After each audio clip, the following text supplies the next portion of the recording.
மீன ராசி, மிதுன லக்னம். ராசி அதிபதி குரு, லக்னாதிபதி புதன், சந்திரன் 10ஆம் வீட்டுல இருக்காரு. மீன ராசின்னு சொன்னாலே ரொம்ப நடுநிலையா இருப்பாங்க, பெருநன்மையா இருப்பாங்க, நேர்மையா இருப்பாங்க, ஒழுக்கமா இருப்பாங்க, மனிதர்களை மதிக்கிறது, மற்றவங்களுடைய உணர்வுக்கு முக்கியத்துவம் கொடுக்கறது, அதெல்லாம் இருக்கும். ஆன்மீக சிந்தனை அதிகமா இருக்கும். தர்ம காரியங்கள் நிறைய செய்வாங்க. தர்ம காரியங்கள்னா ஒரு ஸ்கூலுக்கு உதவி செய்கிறது, பசங்களுக்கு ஏதாவது விளையாட்டுக்கு ஏதாவது ரெடி பண்ணி தர்றது, கோயிலுக்கு செலவு பண்ணுறது, இல்லை பொதுவான நிகழ்வுகள் எதுவோ அதுக்கு உதவி செய்கிறது, அது மாதிரியான விஷயங்கள் இவங்ககிட்ட அதிகமாகவே இருக்கும். இது எல்லாமே மீன ராசியினுடைய தன்மைகள். அதாவது இவங்க செய்யக்கூடிய செயல்பாடுகள், இவங்களுடைய நடவடிக்கைகள் எல்லாமே மீன ராசியினுடைய தன்மைகள்ல தான் இருக்கும். ஆனால் மிதுன லக்னம் இங்கே சேரும் பொழுது மனசளவில் அவங்க கேரக்டர் எப்படி இருக்கும்னா, சுச்சுவேஷனுக்கு ஏற்ற மாதிரி நடந்துக்கிற தன்மை, சூழ்நிலைக்கு ஏற்ற மாதிரி நடந்துக்கிறது. அதாவது பச்சோந்தி மாதிரின்னு சொல்லலாம். பச்சோந்தினா நம்ம தப்பா நினைக்க வேண்டாம். அது எப்படி சூழ்நிலைக்கு ஏற்ற மாதிரி தன்னுடைய நிறத்தை மாற்றி தன்னை பாதுகாத்துக்குதோ, அதே போல இவங்க சூழ்நிலைக்கு ஏற்ற மாதிரி தன்னை மாற்றிக்கிற தன்மை அதிகமாக இருக்கும். அது மூலமா நிறைய பேருக்கு நிறைய நல்லது தான் நடக்கும். அது சாதாரண விஷயம் கிடையாது, சூழ்நிலைக்கு ஏற்ற மாதிரி தன்னை மாற்றிக்கிறது. ஸோ அந்த குணம் இவங்ககிட்ட ரொம்ப இருக்கும். ரொம்ப கால்குலேட்டிவாக இருப்பாங்க. ஒரு விஷயம் செய்கிறாங்கன்னா அது மூலமாக ஏதாவது ஆதாயம் இருக்கா அப்படின்ற ஆராய்ச்சி அதிகமாக இருக்கும் இவங்ககிட்ட. பொழுதுபோக்குற எண்ணம் அதிகமாக இருக்கும். வாழ்க்கையை என்ஜாய் பண்ணணும்னு நினைப்பாங்க. சின்ன சின்னதான சந்தோஷங்களுக்கு அதிகமான முக்கியத்துவம் தருவாங்க.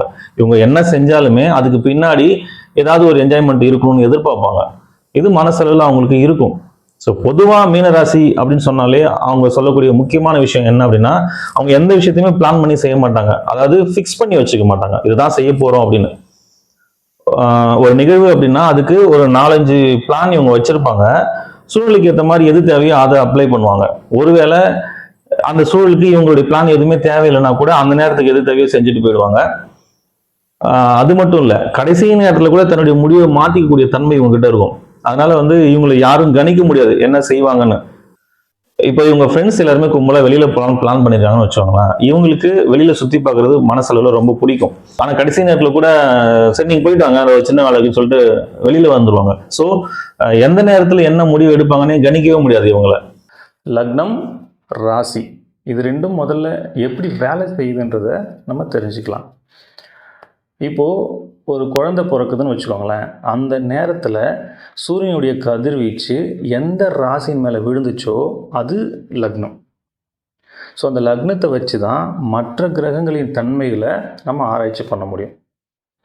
அதே நேரத்தில் சந்திரன் எந்த ராசியின் மேலே இருக்காரோ அது ஜென்ம ராசி. இப்போ ஜென்ம லக்னத்தை வச்சு அந்த ஜாதகருடைய கேரக்டர் எப்படி இருக்கும், அவருடைய சிந்தனை எப்படி இருக்கும், அவருடைய லைஃப் ஸ்டைல் எப்படி இருக்கும், இந்த ஜென்மம் ஃபுல்லாக அவருடைய பலன்கள் என்ன, எந்தெந்த காலகட்டத்தில் எப்படி இருப்பார் அப்படின்றத ஜென்ம லக்னத்தின் மூலமாக நம்ம சொல்ல முடியும். இந்த ராசி எப்படி வேலை செய்யுது அப்படின்னா, கோள்கள் சுற்றிக்கிட்டே இருக்கு இல்லைங்களா. ஒரு கோளும் ஒரு காலகட்டத்தில் ஒரு இடத்துலேருந்து இன்னொரு இடத்துக்கு பயிற்சி ஆகுது. இப்படி பயிற்சி ஆகிட்டே இருக்கும் பொழுது ஒரு பலன் கிடைக்கும். ஒரே கிரகம் ஒரு வீட்டில் இருக்கும்போது ஒரு பலன் தரும், இன்னொரு வீட்டில் இருக்கும்பொழுது வேற ஒரு பலனை தரும். ஸோ இந்த கிரகங்கள் பயிற்சி ஆகும்போது கிடைக்கக்கூடிய பலன்களை சந்திரன் எங்கே இருக்காரோ அதை வச்சு நம்ம கால்குலேட் பண்ணுறோம். அதுதான் ராசி. ஸோ நீங்கள் பார்த்தீங்கன்னா ராசி பலன் தான் எங்கேயுமே சொல்லுவாங்க. ஏன் அப்படின்னா லக்னம்ன்றது ஃபிக்ஸ்டு. நீங்கள் பிறக்கும் பொழுது இந்த ஜென்மம் ஃபுல்லாக உங்களுக்கு என்ன பலன்றதை அங்கே ஃபிக்ஸ் பண்ணியாச்சு. அதே போல் நட்சத்திரமும் அதுக்கேற்ற மாதிரி பலன்கள் இருக்குது. தசாபுத்திகள் நடத்தக்கூடிய கிரகங்களுக்கு ஏற்ற பலன்களும் உங்களுக்கு இருக்குது. ஆனால் இந்த ராசி பலன் கோள்கள் மாறிக்கிட்டே இருக்கும் பொழுது ஒரு பலன் தர்றதுனால அது பலன் மாறிக்கிட்டே இருக்கும். அதனால் ராசி பலன் நம்ம சொல்கிற மாதிரி இருக்குது. லக்னம் அப்படின்றது ஒருத்தருடைய சிந்தனை, அவருடைய கேரக்டர் எப்படி இருக்கும் அப்படின்றத சொல்லக்கூடியது. இந்த ராசி அப்படின்றது தன்னுடைய செயல்பாடுகளை பற்றி சொல்லக்கூடியது. இப்போ உதாரணத்துக்கு ஒருத்தர் கன்னி லக்னத்தில் பிறந்திருக்காருன்னு வச்சுக்கோங்களேன். அந்த கன்னி லக்னத்துக்கு உண்டான அத்தனை குணங்களும் அவருக்கு இருக்கும். மேஷ ராசியில் பிறந்திருக்காருன்னு வச்சுக்கோங்களேன். மேஷ ராசிக்கு உண்டான அத்தனை செயல்களும் அவங்க செய்வாங்க. கன்னி லக்னத்துக்கு உண்டான சிந்தனைகள் இருக்கும், ஆனால் செயல்பாடு எல்லாமே மேஷ ராசிக்கு உண்டான செயல்பாடுகள் தான் அங்கே அதிகமாக இருக்கும். ஒரு பிரச்சனை அப்படின்னா அந்த பிரச்சனை எதனால் வந்துச்சு, அதை எப்படி சரி பண்ணலாம், அதை பேசியே சரி பண்ணக்கூடிய அந்த விஷயம் எல்லாமே கன்னி லக்னத்துக்கு இருக்கும். தன்னை வந்து நம்ம தப்பு பண்ணாமலே பழி சொல்லிட்டா கூட அவங்களுக்கு அதை புரிய வச்சு ஆப்போசிட் சைடு யோசிக்கிறது, நிதானமாக இருக்கிறது, இந்த விஷயம்லாம் அந்த கன்னி லக்னத்துக்கு இருக்கும். ஆனால் மேஷ ராசியை பொறுத்த வரைக்கும் என்னை எப்படி நீங்கள் என்னை தப்பு சொல்லலாம், அந்த கோபம் வந்துடும். அந்த கோபத்தோட அந்த தன்னுடைய உணர்வு வந்து வெளிப்படுத்தக்கூடிய அந்த தன்மை மேஷ ராசிக்கு இருக்கும். ஸோ மனசில் பார்த்தீங்கன்னா அவங்க நிதானமாக தான் இருப்பாங்க. நம்ம வந்து அவங்கள கேட்கணும், அவங்க சைடு நம்ம என்ன நியாயத்தை கேட்கணும், அவங்க சைடு யோசிக்கணும்லாம் இருக்கும். ஆனால் செயல்படும் பார்த்தா அந்த டைமில் டக்குன்னு கோவப்பட்டுருப்பாங்க. அப்புறமா யோசிப்பாங்க, நம்ம வந்து இந்த மாதிரி பேசியிருக்கக்கூடாது, நம்ம பொறுமையாக இருந்திருக்கணும். ஸோ இந்த டிஃப்ரென்ஸ் வர்றதுக்கு காரணம் லக்னமும் ராசியும் கிளாஷ் ஆகுது. இப்போது ஒருத்தர் நம்ம பார்க்குறோன்னா அவருடைய கேரக்டர் என்ன, அவர் என்ன சிந்திக்கிறார், அவர் மனசில் என்ன நினைக்கிறாரு அப்படின்றத நம்ம ஈஸியாக புரிஞ்சிக்க முடியாது. அவர் என்ன செயல் செய்கிறாரோ இதை வச்சு தான் அவரை நம்ம ஒரு கேரக்டர் நினச்சிக்குவோம். எப்போவுமே நம்ம செய்கிற செயல்களை நம்மளால் புரிஞ்சிக்க முடியாது. நம்முடைய சிந்தனைகளை நம்ம புரிஞ்சுக்குவோம், நம்ம என்ன நினைக்கிறோன்றது நமக்கு தெரியும். ஆனால் நம்ம என்ன செய்கிறோம், நம்முடைய செயல்பாடு எப்படி இருக்குது அப்படின்றத நம்மளால் அவ்வளோ சீக்கிரம் அனலைஸ் பண்ண முடியாது. லக்னத்தின்படி நம்முடைய கேரக்டர் என்ன, ராசியின்படி நம்ம என்ன செயல்பாடுகள் செய்வோம், இது ரெண்டையும் நம்ம தெளிவாக புரிஞ்சுக்கிட்டோம் அப்படின்னா நம்மளை அனலைஸ் பண்ணுறது ஈஸி, லைஃப் ஈஸியாக கொண்டு போக முடியும். லக்னத்திலிருந்து 10ஆம் வீட்டுல சந்திரன். ஸோ சந்திரன் இருக்கிற இடத்தை பொறுத்து பலன் சொல்றதுக்கு நிறைய விதிகள் இருக்கு, விதிவிலக்களும் இருக்கு. இங்க முக்கியமா நம்ம சொன்னோம்னா இவங்களுடைய தொழில் வந்து ரொம்ப சிறப்பா இருக்கும். தொழில் மூலமா இவங்களுக்கு நிறைய பேரு, புகழ், பணம் சம்பாதிக்கக்கூடிய வாய்ப்புகள் அதிகமா இருக்கும். அதே நேரத்தில் இவங்களுக்கு சிந்தனைகள் அதிகமா இருக்கும். இவங்களுடைய சிந்தனைகளாலேயே அவங்க தொழிலை வந்து சரியா செய்ய முடியாத சூழல் இருக்கும் சில நேரங்கள்ல. அதாவது தொழில் வந்து பிளஸ்ல போகும், சிந்தனை வந்து மைனஸ்ல போய்கிட்டு இருக்கும். அதாவது தேவையில்லாத சிந்தனைகள், அதிகப்படியான சிந்தனையினால அவங்களுக்கு நடக்கிற ஒரு விஷயத்த கூட கெடுத்துருவாங்க. அந்த மாதிரி ஒரு அமைப்பு இது பொது விதி தான். மற்ற கிரகங்களை பொறுத்து இந்த பலன்கள் மாறக்கூடிய வாய்ப்பு ரொம்ப அதிகமா இருக்கும். அதே நேரத்தில் சந்திரனுடைய நிலையை பொறுத்தும் இந்த பலன்கள் மாறும். சந்திரன் வந்து பௌர்ணமி சந்திரனா இருந்தால் ரொம்ப நல்ல பலனை தருவார், மலைபிரியா இருந்தால் நல்ல பலனும், தேய்பிரியா இருந்தால் கெடு பலனும் தருவார்னு சொல்லியிருக்காங்க. உங்களுடைய ஜாதகத்துல சந்திரனுடைய நிலையை பத்தி தெரிஞ்சுக்கணும்னு நினைச்சீங்கன்னா சந்திரன்ல இருந்து 7ஆம் வீடு கன்னி, இங்க சூரியன் இருந்தாருன்னா இது பௌர்ணமி சந்திரன். சந்திரன் கூடவே சூரியன் இருந்தால் அது அமாவாசை. துலாம்ல இருந்து கும்பம் வரைக்கும் இங்க எங்கேயாவது சூரியன் இருந்தாருன்னா அது வளர்பிறை சந்திரன். மேஷத்துல இருந்து சிம்மம் வரைக்கும் இங்க எங்கேயாவது சூரியன் இருந்தாருன்னா அது தேய்பிறை சந்திரன். ஒருவேளை உங்களுக்கு தேய்பிறை சந்திரன் இருக்குன்னா அதுக்காக கவலைப்பட தேவையில்லை. தேய்பிறை சந்திரனை பார்த்து நீங்கள் பயப்படலாம் வேண்டாம். இப்போ ஒரு ஜாதகத்தில் லக்னாதிபதி எப்படி இருக்காரு, நட்சத்திர அதிபதி எப்படி இருக்காரு, குரு எப்படி இருக்காரு, உங்களுக்கு தசாபதிகள் நடத்தக்கூடிய கிரகங்கள் எப்படி இருக்குது, ஸோ இதெல்லாம் பார்த்து இப்போ எந்தெந்த கிரகங்கள் சேர்க்கை இருக்குது, அது மூலமாக என்ன பலன் வருது, இப்படிலாம் நிறைய நம்ம ஆராய்ச்சி பண்ணும்பொழுது உங்களுக்கு பலன்கள் மாறும். பொதுவாக வந்து சந்திரன் தேய்பிரையில் இருந்தால் சில சங்கடமான நிகழ்வுகள் நடக்கும்ன்றது அது பொது விதி, அவ்வளோதான். அது எல்லாருக்கும் நடந்தே தீரணும்னு கட்டாயம்லாம் இல்லை. அதுக்காக அது ஒரு பெரிய விஷயமா நினச்சி நீங்கள் கவலைப்பட தேவையில்லை. நீங்கள் ஒரு ஜாதகம் பார்க்க போகிறீங்கன்னா அதில் நல்ல பலனும் சொல்லுவாங்க, கெட்ட பலனும் சொல்லுவாங்க. எவ்வளோ பெரிய நல்ல ஜாதகமாக இருந்தாலும் அதில் கெட்ட பலனும் ஒன்று இருக்கும், எவ்வளோ கெட்ட ஜாதகமாக இருந்தாலும் அதில் நல்ல பலன்களும் இருக்கும். நல்ல பலன்களை சொல்லும்பொழுது எப்போவுமே நமக்கு மோட்டிவேஷனாக தான் இருக்கும். அதே கெடுபலன் சொல்லிட்டாங்கன்னா அதை ஹேண்டில் பண்ண முடியாமல் ப்ரெஷரில் மாட்டிக்கிட்டு அதை செய்யணும்னு நினச்ச விஷயத்த செய்ய முடியாமல் அவங்க லைஃப் ஸ்டைலே மாறி போய் சைக்காலஜிக்கலாக ஒரு பெரிய ப்ராப்ளத்தில் மாட்டிக்கிறாங்க.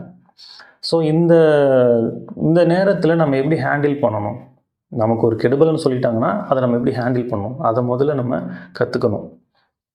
இப்போது நீங்கள் ஒரு ஜாதகம் பார்க்க போகிறீங்க, ஒரு வீடு கட்டவோ இல்லை ஒரு கல்யாணத்துக்காகவோ இல்லை ஒரு பிஸ்னஸ் ஸ்டார்ட் பண்ணுறதுக்காகவோ இல்லை ஏதோ ஒரு முக்கிய முடிவு எடுக்கிறதுக்காக நீங்கள் ஜாதகம் பார்க்க போகிறீங்க.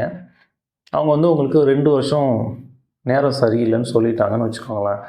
இப்போ இந்த நேரத்தில் சில பேர் என்ன பண்ணுவாங்கன்னா, இந்த 2 வருஷம் நமக்கு நேரம் சரியில்லை, அந்த 2 வருஷம் நம்ம எதையுமே பண்ணக்கூடாதுன்னு ஒதுக்கி வச்சுருவாங்க.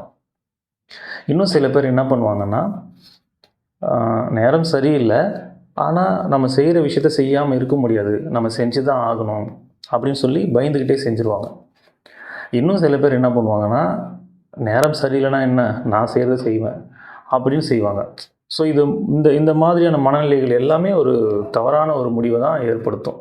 இதை எப்படி ஹேண்டில் பண்ணணும் அப்படின்னா, இப்போது 2 வருஷம் நம்ம நேரம் சரியில்லைன்றதுனால எதையுமே செய்யாமல் 2 வருஷம் கழித்து நமக்கு நேரம் நல்லா இருக்கும் பொழுது நம்ம ஒரு செயலை செய்ய போகிறோம், ஒரு பிஸ்னஸ் ஸ்டார்ட் பண்ணுறோம் அப்படின்னா, அங்கே 1000 ரூபாய்க்கு உழைச்சிங்கன்னா அந்த 1000 ரூபாய் உங்களுக்கு கிடைக்கும்.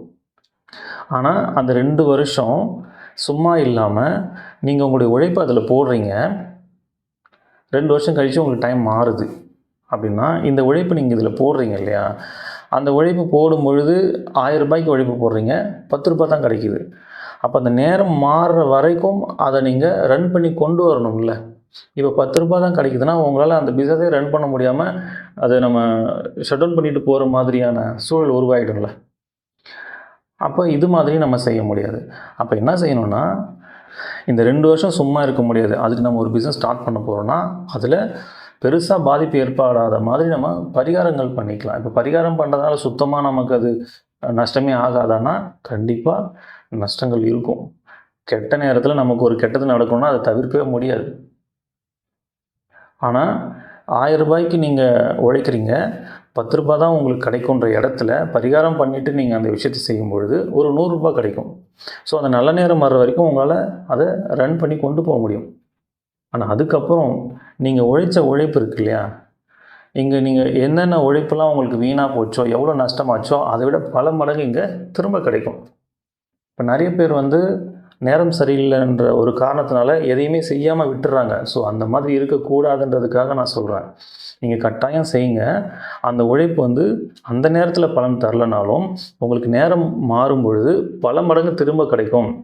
நல்ல நேரம் வந்துச்சுன்னா 1000 ரூபாய்க்கு நீங்கள் உழைச்சிங்கன்னா 10,000 கிடைக்கலாம், 1 லட்சமும் கிடைக்கலாம்.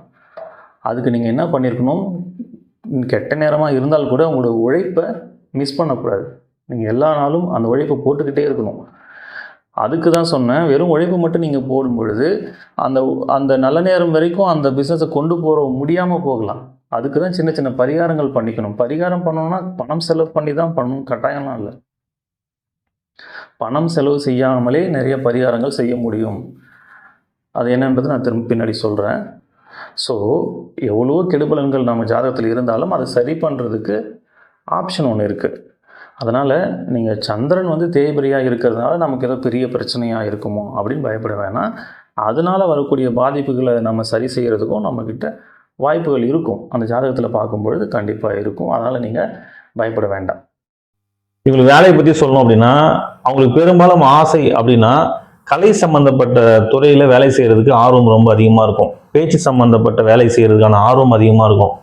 அதாவது ஒரு கதை எழுதுறது, கவிதை எழுதுறது, பாட்டு எழுதுறது, ஓவியம், கைவினைப் பொருட்கள் செய்கிறது, இசைக்கருவிகள் வாசிக்கிறது, ஒரு அக்கௌண்டண்ட்டாக இருக்கிறது, ஆடிட்டராக இருக்கிறது, பேங்க்கில் ஒர்க் பண்ணுறது, இது மாதிரியான எழுத்து சம்மந்தப்பட்ட வேலைகளும் கிடைக்கிற வாய்ப்புகள் உங்களுக்கு இருக்கும். அதே போல் மேடை பேச்சாளராக இருக்கிறது, பட்டிமன்ற பேச்சாளராக இருக்கிறது, ஒரு ரேடியோவில் பேசுறது, ஒரு டீச்சராக இருக்கிறது, ப்ரொஃபஸராக இருக்கிறது, அஸ்ட்ராலஜராக இருக்கிறது, சைக்காட்ரிஸ்டாக இருக்கிறது, இந்த மாதிரியான வேலைகளும் கிடைக்கிற வாய்ப்பு இவங்களுக்கு ரொம்ப அதிகமாக இருக்கும். முக்கியமாக இவங்களுக்கு அரசு வேலை கிடைக்கிற வாய்ப்பு அதிகமாக இருக்கும். பப்ளிக் சர்வீஸ் ஓரியன்டான வேலைகள் இவங்களுக்கு கிடைக்கும். மக்கள் தொடர்பில் இருக்கணும், மக்களுக்கு சர்வீஸ் பண்ணணும், இது மாதிரியான வேலைகள் கிடைக்கிற வாய்ப்பு ரொம்ப அதிகமாக இருக்கும் உங்களுக்கு. திருமண வாழ்க்கையை பற்றி சொல்லணும்னா, காதல் திருமணம் செய்யணுன்ற எண்ணம் அதிகமாக இருக்கும். ஆனால் எல்லாருக்கும் அது அமையாது. அது மற்ற கிரகங்களை பொறுத்து தான் அமையும். ஆனால் திருமண வாழ்க்கையை பொறுத்த வரைக்கும் இவங்களுக்கு ஒரு பெருந்தன்மை அதிகமாக இருக்கும். நுணுக்கமாக செயல்படக்கூடிய தன்மை அதிகமாக இருக்கும். தன்னுடைய கணவனோ மனைவியோ அவங்களை எப்படி பார்த்துக்கணும், அவங்களுக்கு என்ன தேவை, ஒரு கலைநயமாக பார்த்துக்கிற விஷயம்லாம் இவங்ககிட்ட இருக்கும். அவங்க என்டர்டெயின் பண்ணுறது அது எல்லாமே இருக்கும். ஒரு பிரச்சனை வருதுன்னா ஏன் வருது, அது வராமல் தடுக்கிறது எப்படி, வந்தால் எப்படி சரி பண்ணணும், எல்லாமே இவங்களுக்கு தெரியும். எல்லாத்தையும் தாண்டி இவங்க கிட்ட பெருந்தன்மை அதிகமாக இருக்கிறதுனால இவங்க தன்னுடைய கணவனோ மனைவியோ அவங்க செய்யக்கூடிய சின்ன சின்ன தவறுகளாக இருந்தாலும் பெரிய தவறாக இருந்தாலும் மன்னிக்கிற தன்மை அதிகமாக இருக்கும், ஏற்றுக்கிற தன்மை அதிகமாக இருக்கும், சூழலுக்கு ஏற்ற மாதிரி நடந்துக்கிற தன்மை அதிகமாக இருக்கும். நல்லதோ கெட்டதோ அதை ஏற்றுக்கணும், அதுதான் வாழ்க்கை அப்படின்ற ஞானம் இவங்ககிட்ட நிறையா இருக்கும். ஸோ பெரிய அளவில் திருமண வாழ்க்கையில் பிரச்சனைகள் வர்றதுக்கான வாய்ப்புகள் குறைவு தான். இது பொதுவான விதி தான். மற்ற கிரகங்களை பொறுத்து பலன்கள் மாற வாய்ப்பு நிறையவே இருக்கும். ஒருவேளை உங்கள் வாழ்க்கையில் நிறைய பிரச்சனைகள் ஃபேஸ் பண்ணுறீங்கன்னு நினச்சிங்கன்னா நம்ம சொல்லக்கூடிய எளிய முறை பரிகாரங்களை வீட்டிலேயே செஞ்சுக்கோங்க, நிச்சயமாக பிரச்சனைகள் குறையும். பரிகாரம் ஏன் சார் பண்ணணும்? பரிகாரம் பண்ணால் பிரச்சனை தீர்ந்துருமா? நிச்சயமாக தீராது. இப்போது நம்ம ஜாதகத்தில் இருக்கக்கூடிய நல்ல பலன்களை நம்ம அனுபவித்து தான் தீரணும். அதே போல் கெடு பலன்களையும் கட்டாயம் அனுபவிக்கணும். அதுக்கு தான் பிறந்திருக்கோம். அப்புறம் இதுக்கு பரிகாரம் பண்ணணும். பரிகாரம் பண்ணால் அந்த பிரச்சனையினால் ஏற்படக்கூடிய விளைவுகளை குறைக்க முடியும், அந்த பிரச்சனையை ஃபேஸ் பண்ண முடியும். அந்த பிரச்சனையை கடந்து போகிறதுக்கான வழிகள் நமக்கு கிடைக்கும். எப்போவுமே நம்ம பிரச்சனையை பார்த்து பயப்பட மாட்டோம்.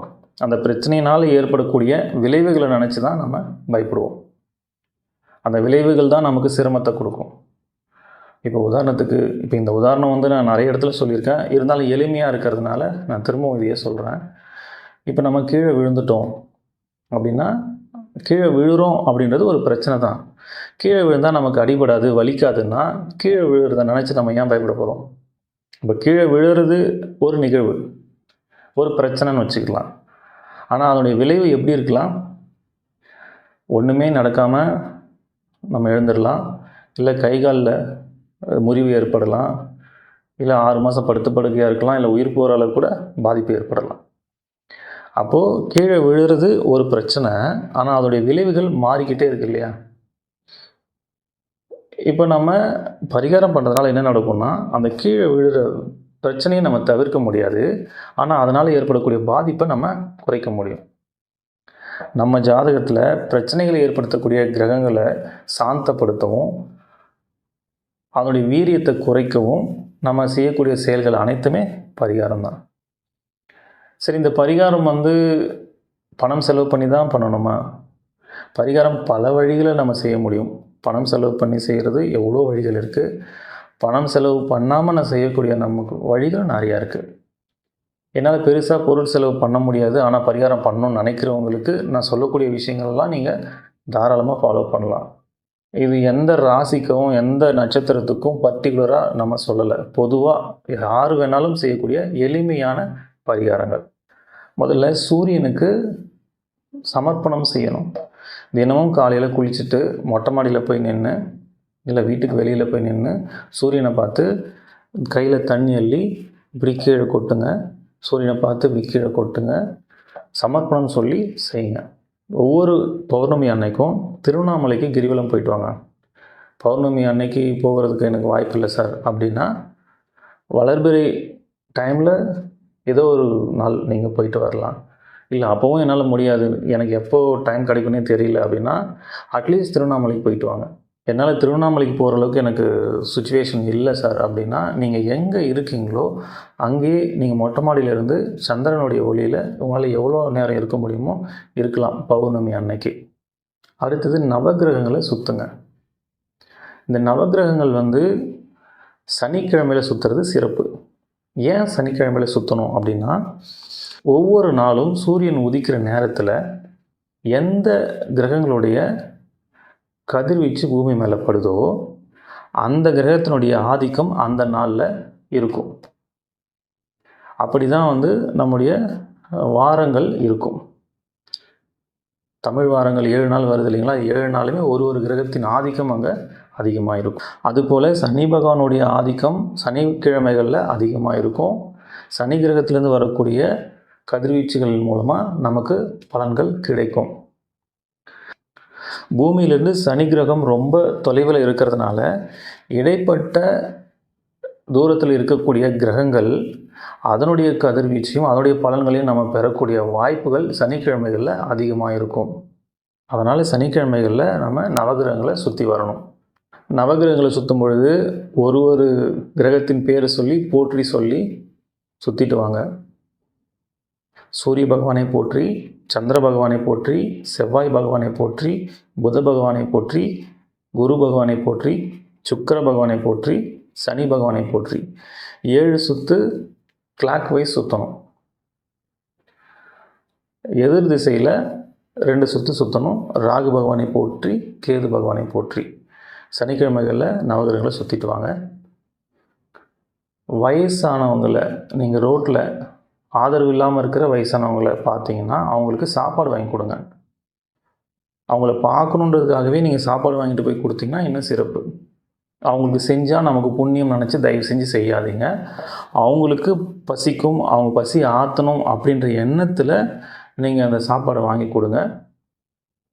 மாற்றுத்திறனாளிகள் இருந்தாங்கன்னா அவங்களுக்கு உடல் உழைப்பை கொடுங்க. பணம் செலவு பண்ணுறதை விட நம் உடல் உழைப்பு அதிகமாக கொடுக்கறது தான் பலன்கள் அதிகமாக இருக்கும். இது எல்லாமே ரொம்ப எளிமையாக நீங்கள் செய்யக்கூடிய ஒரு பரிகாரங்கள் தான். இதை நீங்கள் செய்கிறதுனால எளிமையான பரிகாரம் தான், ஆனால் பலன் ரொம்ப பெருசு. நீங்கள் செஞ்சு பாருங்கள், உங்களுக்கு நிறைய பலன்கள் கிடைக்கும். இல்லை சார், எனக்கு இது பண்ணுறதுக்கான வாய்ப்புகளே எனக்கு இல்லை அப்படின்னு இருந்தீங்கன்னா, நீங்கள் எந்த நட்சத்திரம் எந்த ராசியாக இருந்தாலும் எதை பற்றியும் கவலைப்படாதீங்க. முருகனை கெட்டியாக பிடிச்சிக்கோங்க. மனசார முருகனை வேண்டி குருவாய் வருவாய் அருள்வாய் குகனே இதையே திரும்ப திரும்ப சொல்லுங்கள். இதை விட பெரிய பரிகாரம் எதுவும் இல்லை. அதாவது நிறைய வழிகள் இருக்குது. எதுவுமே பண்ண முடியாமல் இருக்கிறவங்களுக்கு இதுதான் பரிகாரம். சரிங்களா? இதையெல்லாம் நீங்கள் ஃபாலோ பண்ணுங்கள். நிச்சயமாக உங்கள் வாழ்க்கையில் பெரிய மாற்றம் நிகழும்.